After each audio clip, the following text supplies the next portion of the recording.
বিসমিল্লাহিররহমানিররহিম। আসসালামু আলাইকুম। Crochet world PD চ্যানেলের পক্ষ থেকে আপনাদের সবাইকে আন্তরিক শুভেচ্ছা ও শুভকামনা। আশা করি সবাই ভালো আছেন, সুস্থ আছেন। তো আজকের টিউটোরিয়াল হচ্ছে টেবিল ম্যাট, অথবা আপনারা কিন্তু এটা দিয়ে মশারির কভার বা কুশন কভার রাউন্ড শেপের তৈরি করে নিতে পারেন।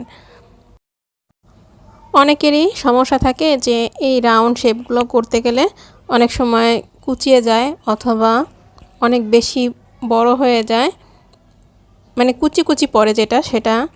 তো কিভাবে আপনারা এটা সলিউশন করতে পারেন খুব সহজে আমি কিন্তু ডিটেলসে টিপস সহকারে দেখিয়ে দিব ইনশাল্লাহ। তো সেজন্য কিন্তু আপনাদের সাথে থাকতে হবে। তো আমি এখানে দেখেন 3টা সামারিয়ান কিন্তু নিয়ে নিয়েছি। এটা কিন্তু 3 ধরনের থিকনেস, এটা একটু মোটা। এখানে 3টা আছে, 3টাই আমাকে চিকন বলে দেওয়া হয়েছে, তবে এক একটা কিন্তু এক এক থিকনেসের। তো সেই অনুযায়ী কিন্তু আপনাদের কাজ করতে হবে। এটা হচ্ছে 3mm হুক, 2.5 দিয়েও কাজটা করে নিতে পারবেন। আর এই ধরনের একটা সুচ লাগবে।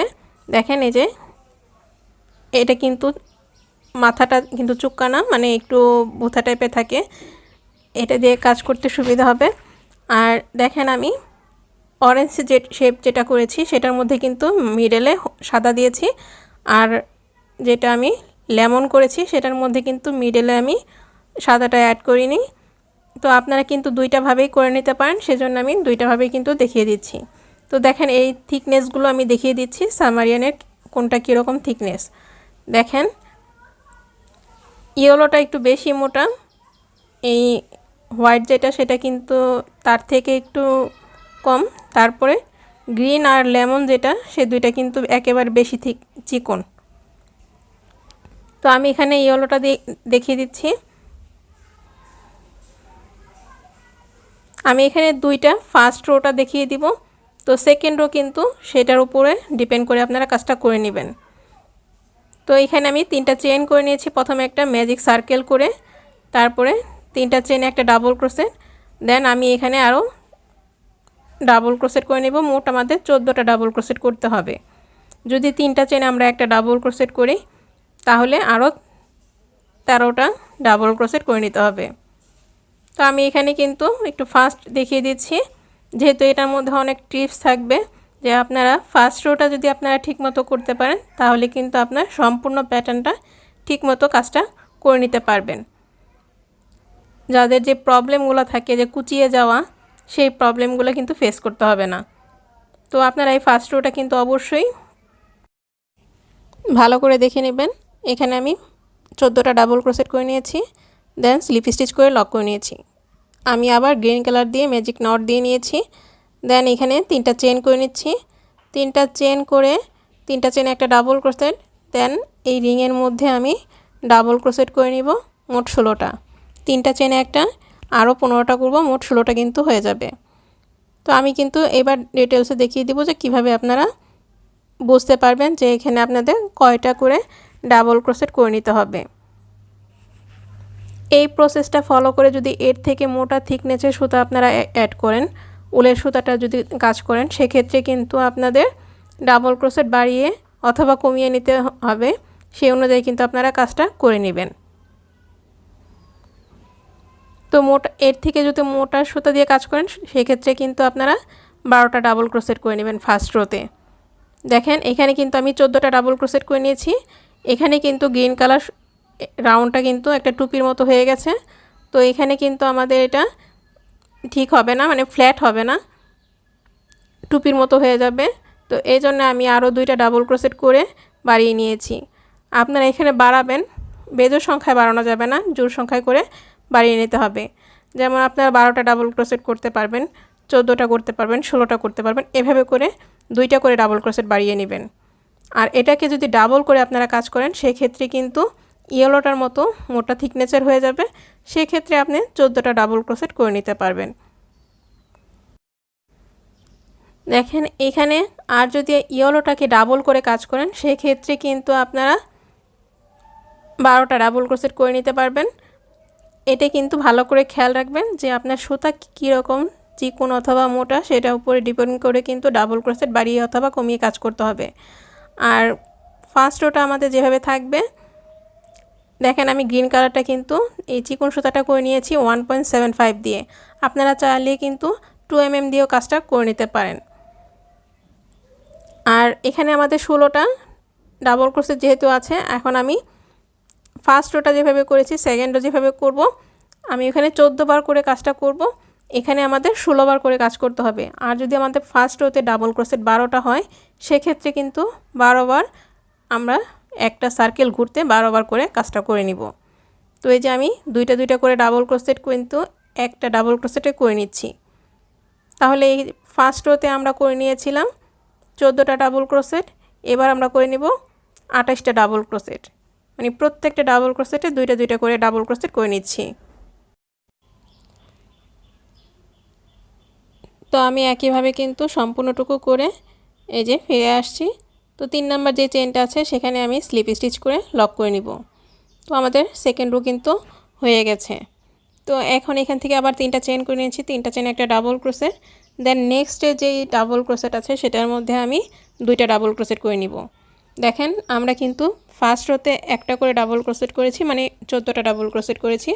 সেকেন্ড রোতে আমরা 2টা ডাবল ক্রোশেট করেছি। তো 2টা ঘরে কিন্তু আমাদের একটা প্যাটার্ন তৈরি হয়েছে। 3 নম্বরে কিন্তু আমাদের 2টা ঘরে দেখেন ফার্স্টে আমি একটা ডাবল ক্রোশেট করেছি, সেকেন্ড ডাবল ক্রোশেটের মধ্যে আমি 2টা ডাবল ক্রোশেট করেছি। তো এভাবে করে আমি রো নাম্বার 3টাও কমপ্লিট করে নিয়েছি। রো নাম্বার 4, 3টা চেন একটা ডাবল ক্রোশেট, দেন এখন কিন্তু আমাদের এখানে এই যে 3টা ডাবল ক্রোশেটের একটা প্যাটার্ন তৈরি হয়েছে। এখন 3টা ডাবল ক্রোশেটে আমি 4টা ডাবল ক্রোশেট করব। প্রথমে 2টা ডাবল ক্রোশেটে 2টা ডাবল ক্রোশেট, দেন নেক্সটে মানে লাস্টের যে ডাবল ক্রোশেট আছে সেটার মধ্যে আমি 2টা ডাবল ক্রোশেট করে নিব। দেখেন এই যে এখন কিন্তু আমাদের রো নাম্বার 4-এ 4টা ডাবল ক্রোশেট হয়ে গেছে। তো নেক্সটে আবার এই যে 3টা ডাবল ক্রোশেটে 4টা ডাবল ক্রোশেট করব। প্রথমে 2টা ডাবল ক্রোশেটে 2টা ডাবল ক্রোশেট করে নিব। তো 3 নাম্বার ডাবল ক্রোশেটের মধ্যে 2টা ডাবল ক্রোশেট করব। এইভাবে করে আমি 14 বার করব। আমি কিন্তু এখানে 2 বার করে নিয়েছি, একইভাবে আরও 12 বার করে নিতে হবে। দেখেন এই যে আমি দেখিয়ে দিচ্ছি। এখন আপনারা এটাকে যত বড় করতে চান তত বড় কিন্তু ব্যাস রাখতে পারেন। তো ব্যাসটা আপনাদের পছন্দ মতো করে রাখবেন। আমি এখানে 12 ইঞ্চি ব্যাস রেখেছি। তো প্রত্যেকটা লাইনে কিন্তু আমাদের একটা করে ডাবল ক্রোশেট, মানে একবার করে 14 বার, যেহেতু 14 বারের প্যাটার্ন, তো আমি 14টা ডাবল ক্রোশেট প্রত্যেকটা লাইনে কিন্তু আমাদের বাড়বে। তো আমি কিন্তু যে এখানে ডিটেলসে লিখে দিয়েছি। আর 15 নাম্বার রো পর্যন্ত আমি এখানে ঘরকে বাড়িয়ে গেছি। আর 16 নাম্বার রো, মানে রো যেটা যে লাস্টে ইয়েলো কালার যেটা দিয়েছি আমি, সেটার মধ্যে আমি ঘর বাড়াইনি, একইভাবে কিন্তু করে নিয়েছি 15টা করে ডাবল ক্রোশেট। তো এইভাবে করে আপনারা লাস্টের যে রোটা থাকবে সেখানে ঘর বাড়াবেন না, যা থাকবে সেটাকেই করে নেবেন। তো আমি দেখেন চিকন সুতা দিয়ে করে নিয়েছি এটা, আর এটা একটু মোটা সুতা, মানে 2টা সুতাই তো আমি দেখিয়ে দিয়েছি। তো 2টার মধ্যে আমি দুইভাবে কিন্তু করে নিয়েছি, কিন্তু দোনোটার ব্যাস আমি 12 ইঞ্চি রেখেছি। আপনারা কিন্তু এভাবে করে খুব সহজে করে নিতে পারেন। তো এই যে স্লিপ স্টিচ করে আমি নিয়েছি। এখন আমি দেখিয়ে দিব মাঝের যেই লেবু বা অরেঞ্জ যেটাই তৈরি করেন সেটার জন্য যে প্যাটার্নটা তৈরি করতে হবে সেটা কীভাবে করবেন। তো এইখানে যেহেতু আমি 16 বার করেছি আর ইয়েলোটা করে নিয়েছি আমি 14 বার, তো সেম একই প্যাটার্ন কিন্তু আপনারা করে নেবেন 14 বার বা 16 বার। আর যদি আরও মোটা সুতা হয় সেক্ষেত্রে যে 12 বার করে নেন, ফার্স্ট রোটা যতবার করবেন এটাকে প্যাটার্নটাকে আপনারা সার্কেল অনুযায়ী করে নেবেন 12 বার। তাহলে কিন্তু আপনাদের খুব সুন্দরভাবে রাউন্ড প্যাটার্নটা তৈরি করে নিতে পারবেন। তারপরে যদি আপনাদের কোনো সমস্যা থাকে আপনারা অবশ্যই কমেন্টস করে জানাতে পারেন। আমি এটা ডিটেলসে আপনাদের আবার বলে দেওয়ার চেষ্টা করব, কারণ আমি প্রত্যেকটা কমেন্টসের আনসার দেওয়ার চেষ্টা করি। তো এই রাউন্ড প্যাটার্ন দিয়ে কিন্তু আপনারা টুপিও তৈরি করে নিতে পারেন, মানে টুপির যে মিডলের পোর্শনটা সেটাও কিন্তু করে নিতে পারেন। তো দেখেন এইখানে আমি, আপনারা চাইলে কিন্তু একটা সুতা এই পাশ থেকে ওই পাশ পর্যন্ত কিন্তু ধরে নিতে পারেন। তো আমি এখানে যেহেতু ছোট, আমি দেখিয়ে দিচ্ছি যে এই মাথা থেকে শুরু করে ওই মাথা, মানে যেখানে আমি হুকটা রেখেছি যেন সুতাটা খুলে না যায়, ওইখানে আমি করাবো, এই জন্য আমি এখানে রেখেছি। চেনটা করে নিতে হবে একটু বড় সাইজ করে, আমি এখানে বড় সাইজ করে চেনটা করে নিচ্ছি। দেখেন এই যে এখান থেকে আমি কিন্তু এক সাইড করে নিয়েছি, এখন ওই পর্যন্ত কিন্তু আমি করে নিব। দেখেন এটা কিন্তু আমি ব্যাস অনুযায়ী কাজটা করে নিচ্ছি, এই মাথা থেকে শুরু করে সম্পূর্ণ ব্যাসটা করে নিয়েছি। তো এটাকে আবার যখন এই পাশ থেকে করবেন, এই পাশে আবার সম্পূর্ণ মিডল থেকে ব্যাস অনুযায়ী কাজটা করে নিতে হবে, তাহলে কিন্তু আমাদের 4 ভাগ হয়ে যাবে। যখন এটাকে 4 ভাগ হবে, তো এই দুইটার মাঝে এই পাশ থেকে আমরা একবার করব আর এই পাশ থেকে আরও একবার করব। দেখেন এই যে আমি দুইটা আঙুল দিয়ে দেখিয়ে দিচ্ছি যে একটা করতে হবে এই যে মিডলে, আরেকটা যে সূচ রেখেছি এটা সমান সমানে রাখতে হবে। তারপর এই পাশ থেকে একটা করব ওই মাথা পর্যন্ত, আর এই পাশ থেকে একটা করব এই মাথা পর্যন্ত, তাহলে কিন্তু আমাদের লেবুর যে প্যাটার্নটা সেটা কিন্তু অনায়াসে হয়ে যাবে। আশা করি আপনারা সবাই বুঝতে পারবেন। তো আজ এই পর্যন্ত, সবাই ভালো থাকবেন, সুস্থ থাকবেন, দেখা হবে নেক্সট টিউটোরিয়ালে। আল্লাহ হাফেজ।